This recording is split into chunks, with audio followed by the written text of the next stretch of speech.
Welcome to the video, guys. This video will be a little bit different than usual. This time we won't be looking at a specific deck, but more some general concepts that you can use to improve how you prepare for tournaments. So I've been preparing for several tournaments in last year. I qualified for 15 out of 16 official qualifiers for Gwent tournaments. And I also managed to qualify for Gwent Masters, which was the final big tournament towards the end of the year. So in this video, I'll try to explain to you guys how I usually prep, and then in the next video coming tomorrow, then I will talk to King Chess about how he prepped for a specific tournament. So first of all, we'll talk a little bit about how general concept, and we'll move over and actually try to apply it on a specific case. So to start off here, then how does tournament work in Gwent? Well, usually in Gwent we use the Conquest format. The Conquest format basically just means that you have to bring a certain number of decks, usually 3 or 4, and then the opponent can ban one of them, and then you cannot play that deck. But you have to get a win with your remaining decks. That means that your lineup is never stronger than your weakest link. If you bring 4 decks, they ban one of them. If you don't manage to win with your remaining 3, you lose the game. So there are basically 2 formats. There's best of 3 and there's best of 5. And if it's best of 3, you only bring 3 decks, one of them banned, so you have 2 decks you have to get a win with. If it's best of 5, then you bring 4 decks, one of them get banned, then you have 3 decks you have to get a win with. Usually for major tournaments you use best of 5, and sometimes if it's like in Swiss tournaments where you have you need to play a lot of games, then it's best of 3. Then usually we use single or double elimination or Swiss. So single, double elimination is basically knockout. Single elimination is double elimination is knockout, where you have 2 lives. And Swiss, then you just play a bunch of games and you keep playing against people who have similar amount of wins as you. So if you have played 5 games, you have 4 wins, you play against someone else who has 4 wins in 4 games. And then just keep going until you have enough players to find your top 8 or top 16, whatever you're looking for. And finally, we have a regulated coin, which means that usually so basically in Gwent, the person who invites is the person who gets to go first. So you know if you will start, if you go first or go second. So that's something you need to consider when you're building your lineup. We will talk more about that later. So, early preparations. Well, obviously not everyone has the time to do a lot of preparation, but you can make some shortcuts. So basically, if you know you have a tournament coming up soon, then it's usually a nice idea to go in and find some deck lists from previous tournaments. Especially if there's been an open, or there's been an official qualifier, something like that. Usually the person who did well in these tournaments, they will have had some very strong lineup, and you can consider trying to either just take them or get a little bit of inspiration at least of what sort of ideas you can build. And if you're not that experienced at building lineups, then it could be a nice exercise to just look at these decks and see if you can understand what is the idea behind this. If someone brought 4 decks, can you see do they target something? Is there some synergy between these decks? And then, yeah, that's basically my next point, that make sure you have a general idea about each deck's strengths and weaknesses. So you're playing on ladder, you basically know what sort of let's say 5 to 10 decks that are popular. Try to get an idea, what are they good at, what are they not good at. Maybe you realize that a certain deck loses to a certain number of decks, or maybe another deck is very, maybe some decks are very good against another deck. So you can kind of try to identify strengths and weaknesses of them, just as you you do your usual ladder stuff. Just try to pay attention, is there something here that we can identify that could be interesting in a tournament. And if there's some decks that are very popular in either tournaments, just ladder in general, try to give them a go yourself. It's fine to watch streams and just look at decks, but it's always nice to just play a handful of games with a deck before you bring it.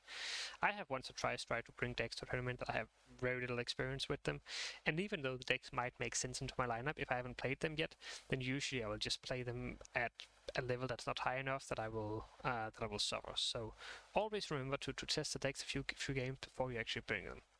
On ladder, it can be difficult to find the exact matchups you want to test them against, so if you have someone that you can scrim with, that's always preferable. And then when it comes to actual strategies, then I usually use this concept that there are like three main strategies you can use. There's the best deck strategy, there's the targeting strategy, and there's the untargetable strategy. And just like the general idea of this concept is that either you just bring some very good strong decks, they are kind of just the best decks you can find in the game. And that sounds like that's pretty obvious, right? You go to a tournament, why would you bring the best decks? Well, that's because there's something called the targeting strategy. The targeting strategy tries to identify some of the strongest decks that have some weaknesses. That's just an example here, say Vi is very popular. Then how could you target Vi? Maybe that would be something like a bunch of tall punish, a lot of control for their consumes, that sort of stuff. Maybe you could build 4 decks that are very good against Vi. So even though Vi is very strong on ladder, then if you bring 4 specific decks that target that deck, then it will struggle. And since every tournament in Gwent is played in the Conquest format, then that means that even though you might lose to all the other decks the opponents bring, then as long as you could beat Vi with all of your decks, you will actually win the game. So that's why the targeting strategy is quite popular, because if you manage to identify some of these popular decks and you put in some time in building your own lineup, then you can actually do really well. Then finally, we have the untargetable strategy, and that's kind of like targeting strategy, because instead of bringing some of these super popular decks, you might bring some decks that are a little bit less popular, but then also are less likely to get targets. So you might lose to someone who brings the best decks, but you will then beat someone who tries to target another deck. So the best deck strategy, as mentioned before, brings the strongest ladder decks. It's a fairly quick and easy approach. You don't need to put that much work into it. You can just go to like the meta snapshot or something like that. Just like go with the decks you're comfortable with, bring them, and usually if the opponents don't try to target any of the decks, then you'll be favored. However, it quite often happens that the opponents try to target some of your decks if it's just like some of the best decks you're bringing. So I would be careful playing using this strategy as you go to. At least if you go for it, try to adapt your decks so they are a little bit less vulnerable. Like maybe if you identify that one of your decks has like one glaring weakness in like some specific matchups, try to see if you can like fine tune it a little bit so it's a little bit less weak there. Maybe you lose some overall power, but you improve your bad matchups, which is generally a good idea to win a tournament. Then we have the targeting strategy. And here we try to identify a popular deck on ladder and exploit their weaknesses. And this one is a little bit more difficult. It requires that you have some very solid deck building skills, because you can't just go into a meta snapshot and find some decks that you can use. You actually need to go into the deck builder and try to understand why certain cards would be good against certain other decks. And sometimes it takes a lot of time to actually test these things. Like even me, who has a lot of experience, I can't just look in the deck builder and be like, okay, this is good versus, I need to test it. So sometimes you can just like, you have an idea. If it's not an important tournament, you can just test it out, but usually if it's an important tournament, you want to find some scrim partners, spend some time scrimming against them, testing it out, see if it's actually as favored as you think, and then you can really get rewarded for this if it works out. And yeah, it's very popular. It can be very successful if done correctly. It can also completely go wrong, either if you kind of just like made a mistake, maybe you aren't quite as favored as you thought you were, but it can also be that the opponent didn't bring the deck you were trying to target. Like maybe you try to target a deck that your opponent just didn't bring, which leads us to the final strategy, the untargetable deck strategy, where you kind of say, okay, a lot of people like to target decks. What can I do? I can bring some decks that maybe aren't like the best decks. These decks aren't like super popular, because usually you don't want to target a deck that has like a play rate of, let's say, less than 50%, because there's just such a high chance that you won't even queue against it. So instead what we do here is we just take some of these decks that are maybe not the best, but still pretty okay, but still pretty good. And then we'll bring them. And that will mean that these decks that have like very specific targeting strategy, they will kind of struggle because they didn't find their target. They have a lot of weird tech choices that just don't do anything against other decks. This strategy requires a quite deep understanding of the tournament meta, because you need to kind of be like one step ahead of the, like, you need to know what are the best decks, you need to know how are people targeting the best decks, and you need to kind of figure out how you target the targeting decks. So like you really need to be some steps ahead. But it is generally like a really solid strategy if you have this understanding. The downside, of course, is that it can end up being too weak if you end up queuing against someone who just brought some very strong decks. Then you might just lack power in your decks. So, some pros and cons here. And based on what I've been saying now, we basically have this triangle of tournament prep, which says best decks beats the untargetable decks that beats the targeting decks. So you kind of just need to, guess right what your opponent's bringing. Generally, just going for like a pure best deck approach is not a good idea. You almost always want to just be like, try to at least protect yourself a little bit against some of these targeting decks. So most people try to, like, it's not quite as simple, right? Usually you do something that's like a combination of them, like maybe it's like some good decks that you try to make a little bit untargetable, so like you are somewhere in between some of the boxes. But this is like the general concept when building a lineup. And then we have just some general tips here. Make sure that you bring decks that share some common strengths and weaknesses, because you have one ban. If you have and if you ban a deck that's good versus 2 of your decks and bad versus 2 of your other decks, then you're not really maximizing the value of your ban. So if you can manage to build some decks that share a weakness against one specific deck, then you're really gaining a lot of value from banning that. And I've mentioned this before, as like, if you bring a deck that's very popular, then try to adapt it. Like, what sort of decks everyone will bring to target it. Try to prepare for that.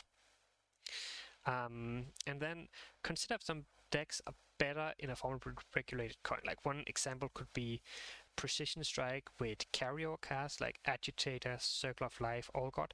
If you have a guaranteed red coin, you know that you could play these cards without worrying about tempo. Just build up a bunch of carryover, and then you can just pass. If this deck has to go in blue, you can sometimes struggle. You might get a little bit abused because you can't produce enough points.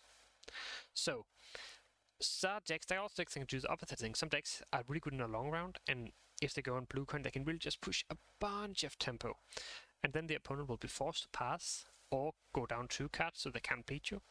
And then you get your long round. So, depending on coin, try to have some decks that are good on blue and some decks that are good on red, because you can actually choose. Now, finally, a method that I really like to use myself is to use matchup tables. Usually I do this in Excel, but you can basically use any sort of spreadsheet. So what you want to do is that you want to find all the decks that you think will be very popular. This is some of my prep for Gwent Masters. So basically, I didn't really expect Nilfgaard to be particularly popular. It ended up that 2 people actually brought it, I think. But these were the decks I was expecting to see the most. So we had 2 decks for Einar, 2 decks for Monsters, 2 decks for Scoia'tael, 1 deck for Skellige, and 2 decks for Syndicate. Now, I didn't quite think that all these decks would be equally popular. I know that we will probably see a lot of both Shield Wall and Remnants. I also felt quite comfortable that we would see quite a lot of Kelly. Not so much Hunger, as you can see in the matchup table here. Basically, these numbers here indicate how favored the decks to the left are compared to the decks. So you can see, like, almost every deck is just favored versus Home and Hunger. So I kind of said to myself, you know what, people probably aren't going to bring this, which also meant that if I was considering a targeting strategy, it would be a little bit too obvious to try to bring Home and Hunger, because the deck kind of just loses to everything. And then you have the same thing here, like you have a bunch of different decks and just try to identify what's good against what. Then you get like an overall score here to the right, and you can see some decks like seem really good. For instance, both Shield Wall and Remnant seem to be very strong. Then you have Nature's Gift, which is pretty solid. Precision Strike, like the clear winner. And that's because you have regulated coin. This deck might not be the best deck on ladder, but in a tournament where you can choose coin, it's just very good. And in both the games I played, it actually ended up getting bans, which kind of shows that my analysis can't have been completely wrong. One of the surprises I had was that both the Syndicate decks did pretty poorly. So kind of the point is that try to use this sort of tool to get a general idea of how good your decks are, like how good some decks are against others, and use that to your advantage. Then if you identify that some decks will be unpopular, then try to do this overall rating just excluding them. Like maybe you say, okay, maybe I don't think anyone will bring Monsters, I don't think anyone will bring Nilfgaard, no one will bring Skellige, just take like the other factions, and then do an average over them. And then you can kind of see, okay, maybe this deck is better, maybe this deck is better. You don't have to like trust this 100%, you don't have to like just take the decks that this tool gives the highest score to, because obviously like you're giving all the input. but try to just using as a supporting tool to see if is there something that actually, like sometimes you just realize that a deck you actually thought was good actually just doesn't score as well as you would expect them to. So this is basically it for my video. I hope you learned something. As mentioned before, tomorrow we'll have a new video where I, together with King Chess, go through building a lineup for a tournament he played. And then we can try to use some of these concepts to see how they actually work in practice. Thanks a lot for listening. See you guys.